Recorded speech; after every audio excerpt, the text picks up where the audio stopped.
So this article, it gets the entire story. So let's take a look at Leiyla Cepeda.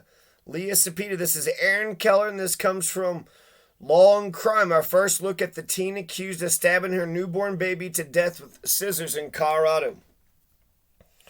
So that's Leiyla Cepeda. Now what Leiyla Cepeda did was absolutely despicable. She's a monster, and she should be punished for it. But so should her parents. Now, she was 17 years of age when she gave birth, and then she turned 18 years of age when she got arrested. Now, she had sex, she had a baby, and then it either came out dead or she killed it. So while she's an adult, but just barely, her parents should be blamed too. How did her parents not know that she was pregnant? How did her parents not know that she was pregnant? How much pressure can parents put on children? Leiyla Cepeda didn't want to tell her mother, just like that woman who chucked her baby into the dumpster in New Mexico. Same thing. She had sex, she had a baby inside of her, and instead of telling her mother or her father, I'd rather kill the baby that just came out of me. That's terrible mother. That's a terrible mother. That's a terrible father. They didn't want to tell their parents, so goddamn, I hope I'm never that terrible of a parent to be completely ignorant of my grandchild, of my child who's has a for 9 months. For 9 months, Leiyla Cepeda was forced into hiding into her room until she terribly gave birth. How awful. And she's 18, so she's done exactly what her parents and school and... So I'm going to read this article, but I'm kind of curious about this article. How did the cops and the media get this story to us? Her rights aren't being upheld. Was her Miranda rights read? Basically, it seems like she's saying she mutilated a corpse, which is more forgivable than killing a newborn baby by stabbing it in its heart with a pair of scissors. So let's just go ahead and read this article verbatim. Colorado authorities on Wednesday released 2 jailhouse mugshots of a teen girl accused of murdering her newborn baby by stabbing the infant to death with a pair of scissors. As Long Crime first reported on Saturday, Leiyla Marissa Cepeda, now 18, is charged with 2 counts of first-degree murder for allegedly stabbing her newborn multiple times in Weld County, Colorado. According to a law enforcement affidavit, Cepeda, who is from Texas, was 17 when she gave birth to the baby in the early morning hours on Wednesday, June 8th, in Nunn, Colorado, a tiny city of little more than 400 people, about 20 minutes south of the Wyoming border and about an hour and a half north of downtown center. Cepeda turned 18 on Friday, June 11th, according to the affidavit. She's charged as an adult. The affidavit says Cepeda was out shopping with relatives when she started to feel ill. Cepeda later claimed she had no idea she was pregnant, but her mother had told her that she looked like she was in labor at one point during the day. Cepeda allegedly went home, cloistered herself in a room, and surrounded herself with pillows. As the night wore on, relatives didn't hear a sound. A witness named Joseph Segura, who was allegedly present in the home where the birth occurred, found a trail of blood leading to a bathhouse at 2:30 a.m., according to law enforcement. Relatives quickly realized that Cepeda had given birth. One witness allegedly saw a little knee and a bent leg in the room where Cepeda had been staying. Witnesses alleged that the dead infant was pale. Those present called 911. The authorities took Cepeda to the hospital for treatment. Police searched the house and found the infant's body with what appeared to be stab wounds to the torso and chest. Also present and taken into evidence were a pair of bloodied scissors. After receiving medical treatment, Cepeda allegedly gave a detailed account of the birth of the child from the hospital, as Law and Crime previously reported. Cepeda said she tried to grab the baby's head during the birthing process and try to pull her out, but that didn't work. She asserted that the baby fell out of her when she stood up after squatting during the process. The umbilical cord allegedly broke when Cepeda stood up. The baby wasn't moving on her own and wasn't crying, the defendant said. She also said she couldn't bring herself to pick the baby up and therefore left her on the floor, according to the police affidavit. Cepeda then allegedly claimed that she thought that the baby might be okay if she just gave her some time, so she went to take a shower and planned to come back later. Cepeda said she used the scissors to cut the remaining part of the umbilical cord, according to the affidavit. She allegedly denied hurting the baby and asserted that the infant was not born alive. She also allegedly asserted that the scissors were never near the baby. Are you sure? A police officer asked upon hearing that assertion. According to the affidavit, I need to know what happened. No, the defendant allegedly replied. Again, according to the affidavit, there is no reason for the baby to have any cuts. I didn't do it, the defendant also allegedly said when she was told by the police that the baby's body showed significant wounds.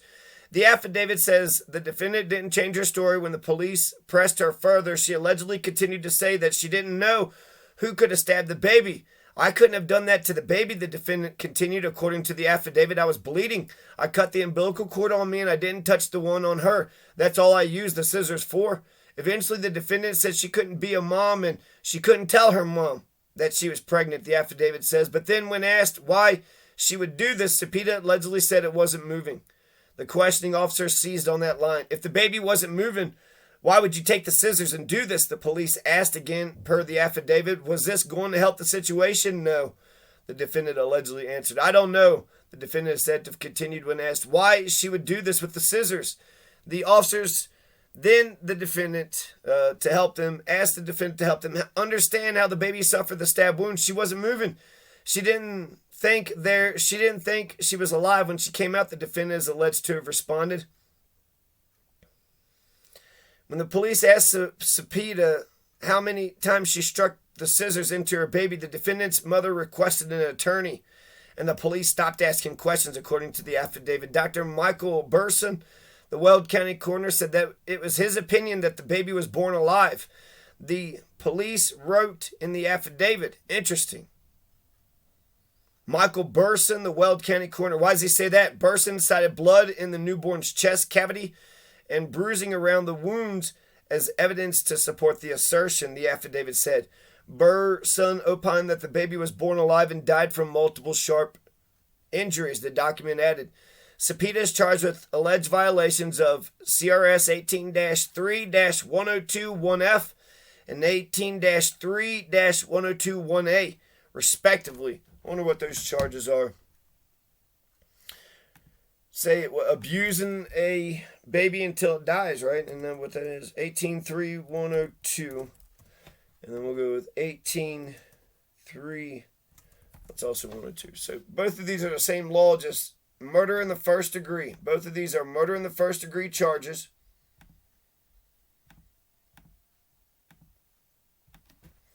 And there's, 1F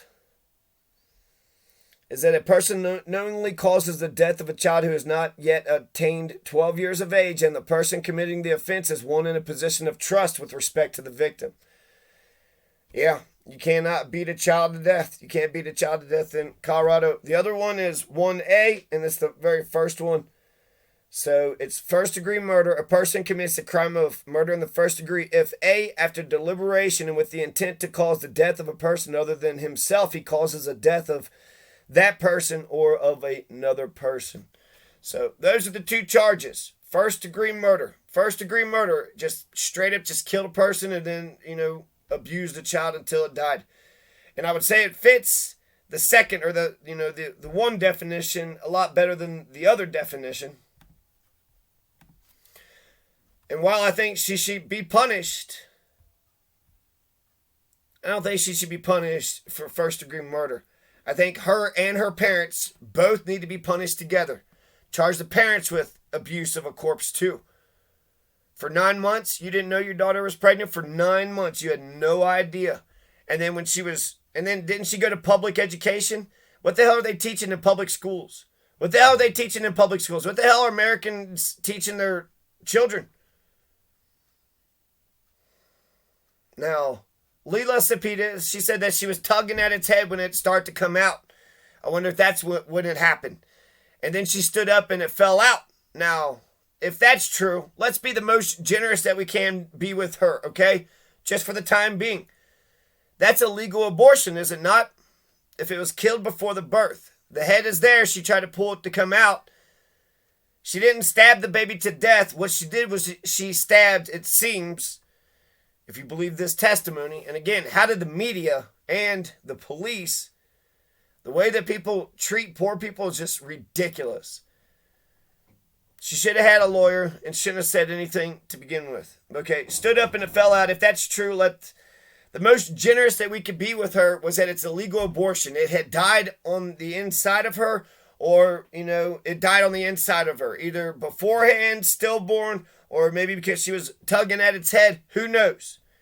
But if it was killed before birth, before it came fully out of her body, then she didn't stab a baby to death. She stabbed a dead baby to death. She stabbed it was abuse of a corpse, and it was abortion. If the baby was dead beforehand, either it's a stillborn or it was a self-induced abortion. So why would a person stab a corpse? Why would you stab a dead body?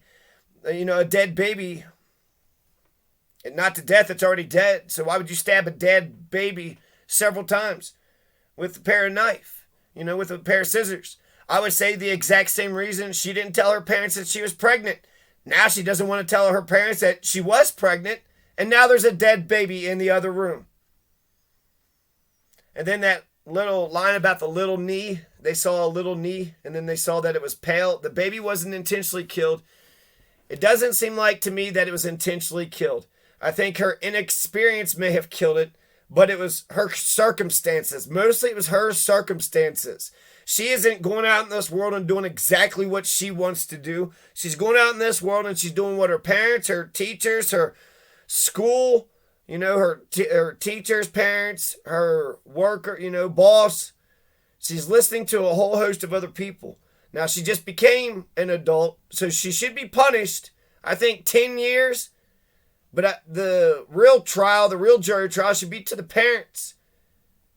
How could you make your child go through that by themselves? How terrible are you people? You want 100% authority over your child. You want 100% authority. You want 100% oppression, 100% alienation. What an awful, awful parents to make their child think that they had to have the baby by themselves in their own bedroom with a bunch of pillows all over the place. So while Leiyla Cepeda was herself, that was her, she was also whatever her parents had made her to be. And she wasn't even out of the house, so it wasn't even like she was her own person. And like I said, she's a product of public schools. So what the hell are we teaching anybody in public education? America, what are we teaching? Are we teaching anything in public schools? Is this the behavior of Americans? This is Western civilization. Which part is Western and which part is civilized? This is Western civilization. Yeah, okay. For Colorado, the Colorado policy for abortions is you're allowed to have abortions up to 9 months. Now, Roe v. Wade would be more moderate than Colorado policy. Roe v. Wade says that you can get an abortion for the first 3 months, but you cannot get an abortion in the last 3 months. And the states can regulate the middle 3 months. Now, I wonder, are the liberals going to make scissors illegal? Leiyla Cepeda and her parents might get away with this if they said that it was an abortion. Leiyla Cepeda and her parents, they didn't want the baby. They tried to do an abortion. They didn't know the proper channels. They didn't have the medical. She's from Texas. Because if we let a doctor do the exact same thing that Leiyla Cepeda did, give all the complications, if we let a doctor tug on the head or whatever, and he's successful, the abortion is completed, the outcome is the same, everybody goes home like nothing happened. And I'm okay with abortion. I'm okay with abortion. I think abortion should be legal, safe, and rare. But having abortions allowed up to 9 months, that's too much. I wonder if Colorado parents know that they can't kill that 1 or 2 year old either, or that 18-year-old, or a 50-year-old. Ivan the Terrible, he killed his son, Ivan the Fourth, at like 50 years of age. Wouldn't that be terrible? To be aborted at 50? You know, we've talked about it, and we don't have the funds. We're not ready for you yet. I'm 50. Joshua Johnson was creeping that one woman out, one woman in Pueblo. She called the police, filed the right paperwork, but the dude wasn't interested in acting right. So, people, abusers admire evil. Joshua Johnson, right? Creeped her out. She asked to not have the same schedule as him.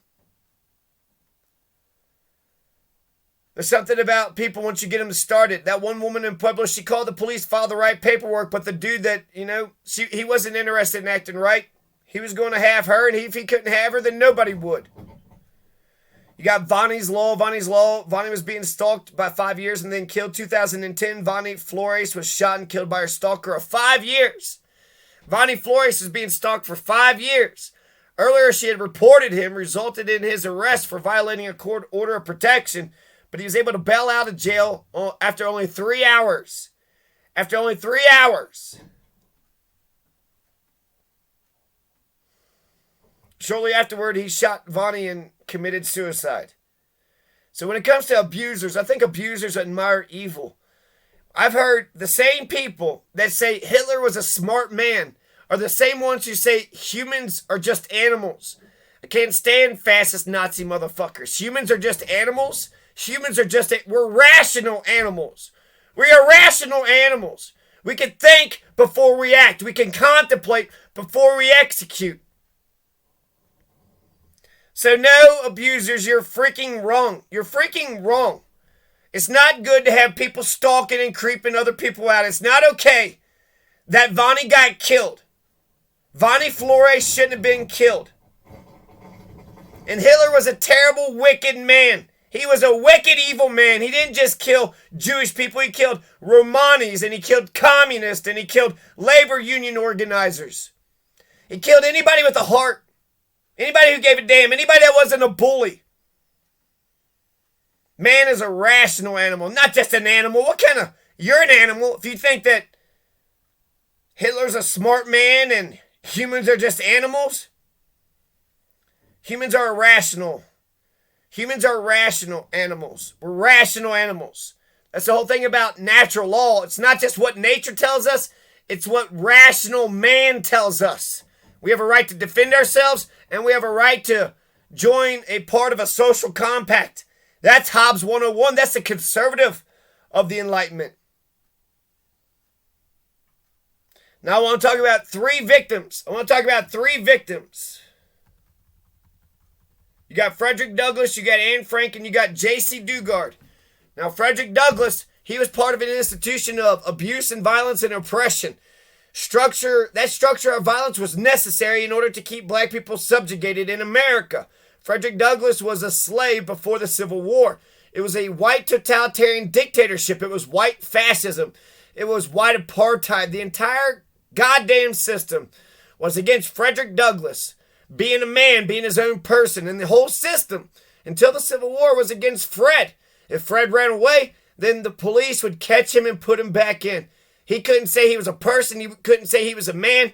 He was a piece of property according to the white totalitarian dictators. He was a piece of property according to the white fascist, the white apartheid fascist. And then slavery became used as a military tactic used by the North against the South, and then Fred became free. And after the Civil War, Frederick Douglass became the face of the nation after the Civil War. Because once, two piles of men have killed the shit out of each other, who are we? What are we doing here? Frederick Douglass, he was tall, strong, he had striking features. This incredible intellectual. White people were comfortable with silencing forever, laboring in the fields for some appreciative asshole. They were going to take this incredible intellectual, Frederick Douglass, and just make him toil and sweat and get whipped by some piece of shit on the field. All of white society was going to do that? When Frederick Douglass is the best of, you want to talk about Western civilization, don't talk to me about Western civilization unless you talk to me about Frederick Douglass. Then you got Anne Frank. I just wonder, some people could go up to a plantation and see white people hitting Frederick Douglass and side with the white people because they're too afraid to stand up for what's right. Now, Anne Frank, after World War II, the same thing. Everybody committed atrocities in World War II. Yeah, the Germans had the Holocaust, and they were terrible, and they did a lot of terrible shit. And, way worse than anything the Allies had done. But the Allies bombed Dresden, carpet bombed Dresden. And then they also carpet bombed Japan. Bunch of cities, I want to say Okinawa, which killed more people than Nagasaki and Hiroshima, but there was also Nagasaki and Hiroshima. Talk about one of the worst crimes against humanity. So what happened with Anne Frank? You had both sides doing these terrible atrocities, and when we looked around the landscape after the war, we discovered Anne Frank's diary. And when we were looking around the landscape, we were saying, who are we? Because we're not these terrible, bloodthirsty monsters. We were fighting for something. What were we fighting for? And when we read Anne Frank's diary, we decided, yep, that's who we are. Yes, sirree, Bob. We're the people that... We're Anne Frank. We gave Anne Frank the space and time for her to be herself, and she was smart and genius. But was killed before her time, and never ever. J.C. Dugard. This is another victim. Some people might say, who would arrest Anne Frank? Who would... The Nazis arrested Anne Frank. The police of Germany arrested Anne Frank. And you know what you fucking pieces of shit did? Not a goddamn thing. Not a goddamn thing. When I think about the rise of fascism in America, the KKK went around killing Frederick Douglasses left and right. White people, the so-called good whites, didn't do shit. The Nazis were arresting Jewish people left and right in Germany, and did the good whites, did they do anything? They're Christians. How could they just sit there and watch as somebody else perpetuated? J.C. Dugard. This woman's story is remarkable. J.C. Dugard. She's my age. Her story is remarkable because she's going to get kidnapped, and then she's going to be put into the backyard. You had Nancy and Philip Garrido that, trigger warning, put J.C. Dugard in the backyard and just raped her for 18 years. She even had 2 kids by Philip. Philip Garrido, he turned to drugs. His drug of choice mostly was LSD and crystal meth. There's several things I want to say about the J.C. Dugard case.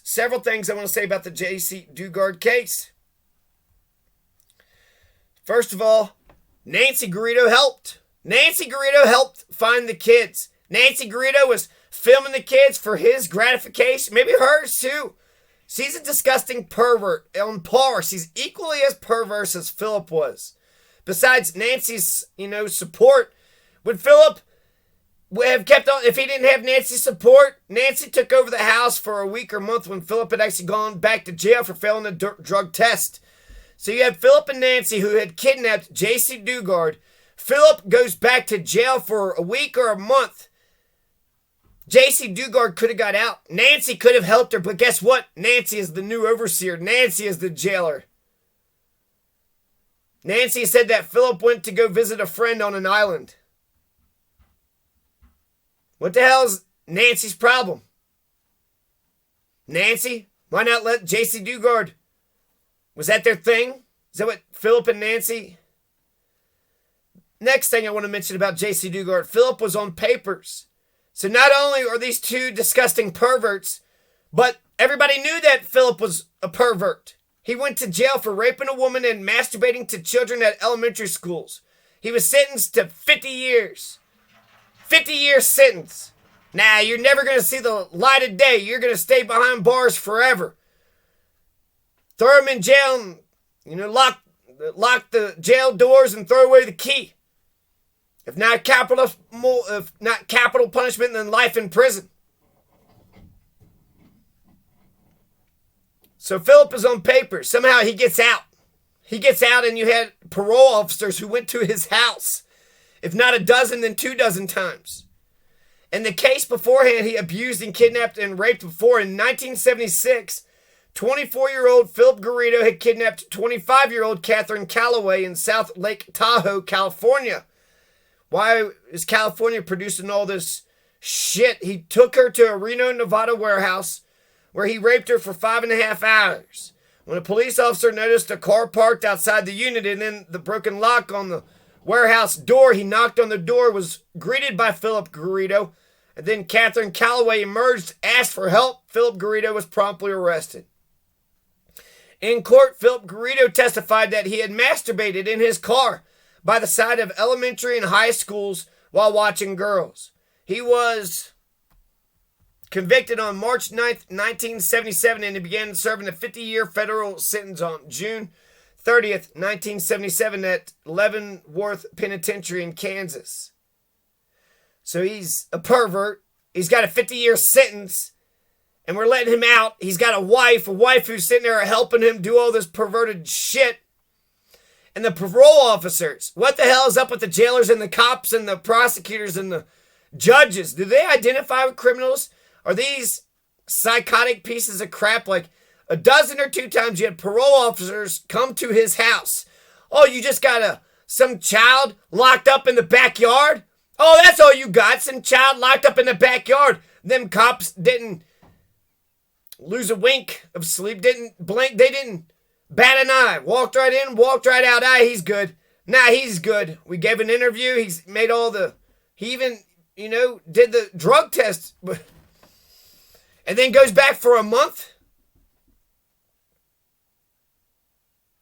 Never once did they go back to the backyard. Philip had an ankle monitor that showed that he spent time back there. But Philip and Nancy Garrido fooled everybody. They fooled everybody. They fooled their neighbors. They fooled everybody. The system had Philip. The system had Philip. He was on papers. Those cops are coming to his house every so often. And in spite of the system having Philip, the system failed J.C. Dugard. Everybody failed J.C. Dugard over and over again for 18 years straight. Is our system criminal? Does the system identify with the criminals? Philip Garrido also pretended like he had these demons inside. I got these demons inside, and he made Nancy believe in them too, or she repeated that crap. So both Nancy and Philip are just making J.C. Dugard believe that Philip believed, They made her believe that Philip truly believed in them. He had these demons. He just couldn't get rid of the demons. He didn't know what to do. Nancy and them, they prayed, and they couldn't get out the demons. After the jig was up, once the police came in, and there wasn't going to be, they had like a little family, some weird little family. But the police come in, and Philip is going to get arrested. And then immediately, J.C. Dugard looked at Philip and said, "What am I supposed to do?" And Philip says, "I think you should get a lawyer." To J.C. Dugard, and then they took him away. Philip Garrido knew exactly what he was doing to J.C. Dugard the entire time. He knew exactly what he was doing the entire time. Now, I mentioned these three cases because I think that these are the three worst victims in society. I think a baby being killed, right at being born that's a bad victim. Now, I'm just comparing and contrasting. I really haven't made any connections between the one or the other. The main thing I'm just going to say, I'm doing an update. Basically, I thought Leiyla Cepeda stabbed that baby straight up, and she was a monster, and to hell with that monster. And I still kind of believe that, but I feel like, you know what? She just became an adult, and what about her damn parents? What the hell were her parents even doing? What the hell were you guys even doing? So I'd like to see all of them arrested. Because she was, what Leiyla Cepeda was doing exactly what Leiyla Cepeda thought she was doing best. No, she was doing what she was doing because she didn't want her mother or her father to know what was going on. Her mother and father created a culture to where she couldn't go up to her parents and just say, "Hey, this thing happened. Can we?" Nope. Shut up, sit down. I'm your boss. I tell you what to do. And then when you're going through a crisis or a situation, I don't know how to talk to you because I've never talked to you the entire time. So, people are shitty to one another. Her parents could have been a lot better. And, to hell, I say her parents are a monster too. Her parents made this monster. Why'd you make this monster? This isn't good for us, society. To the parents of Leiyla Cepeda. Can I make any connections off the top? Let's see. Anne Frank, her parents, she would talk. She didn't like her mother. Her and her mother would get into arguments all the time, and then Anne Frank is going to get killed. So it makes me think that her parents, even though Anne Frank had the space to be herself, for the 2 years during the Nazi occupation, she's going to get killed just like everybody else. So she is the ultimate victim. But for 2 years, we were saying that's what we want to, that's how.